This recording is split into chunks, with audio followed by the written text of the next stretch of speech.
I'm Lieutenant Colonel Kimberly Merritt. I'm an operating room nurse and the flight commander here at Craig Joint Theater Hospital.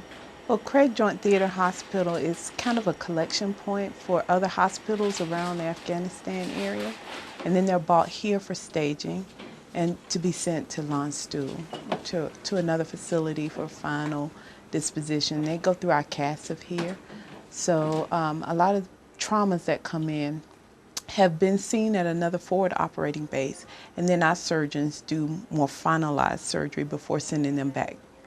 I'm Captain Cheryl Barnes. I'm an operating room nurse here at Craig Joint Theater Hospital. I would say what's different about what I do is it's kind of the same that I do when I'm at home. The difference is the trauma that we see and the trauma that we deal with. You don't deal with I don't deal normally with a lot of trauma at home, so here it's just on a higher level. So you have to be kind of more on top of your game. I run. I wish I had skates some days. You run a lot and grab stuff, and you're helping out wherever you can help. You do whatever you can do. I'm Captain Marissa Mulligan. I'm an OR nurse at Craig Joint Theater Hospital.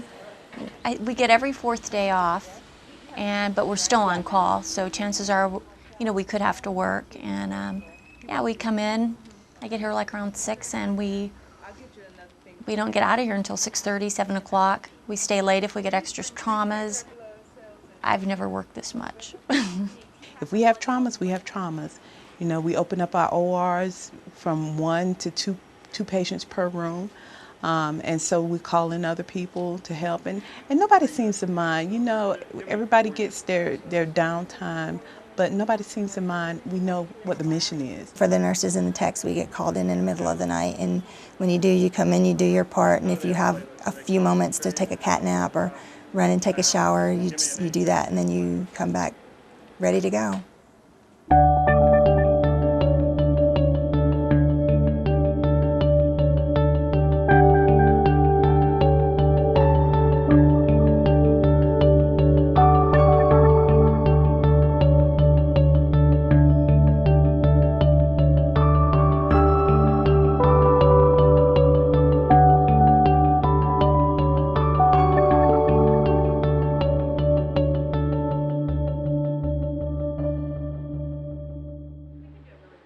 Well, they do send us to training. We do go for trauma training before we deploy. But the trauma there, I don't think it compares to here. Well, when people come in and they've had their arms and legs blown off, they have we put wound vacs on their extremities, and they bring them back almost on a daily basis. When you see people who are quadruple amputees, stuff like that, it's really hard to prepare for that. You just have to do the best you can, and like I said, the way for me to get through it is I think of them. They're the true heroes, and I'm helping them get home. We go through training for the basic setups, for the equipment when we go to shock trauma in Baltimore, or EMEDS, where we do scenarios, mock scenarios. But when it comes down to the real people, it's all about what it is you have inside to help prepare you. We all have our days. We all have our days when it just gets to you. And the other day I saw one of our surgeons cry, and I had to look away because I knew that when I saw him that I was going to start crying. You see a lot of trauma here that you never see at home.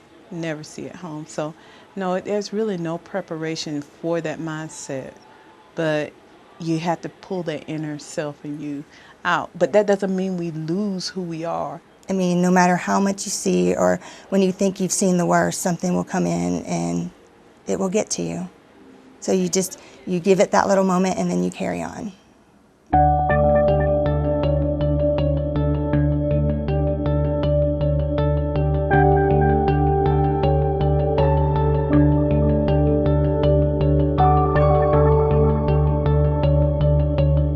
It's going to happen before the end of my career. I will be back. And even though it stinks and you're tired and you're exhausted and some days your whole body hurts, it's worth it, because like I said, these guys go home. One day we had some guy who wrote "thank you" on a piece of paper and held it up to us because he couldn't talk to us. That gets to you. That's when you cry. That's when you're like, that's what I'm here for.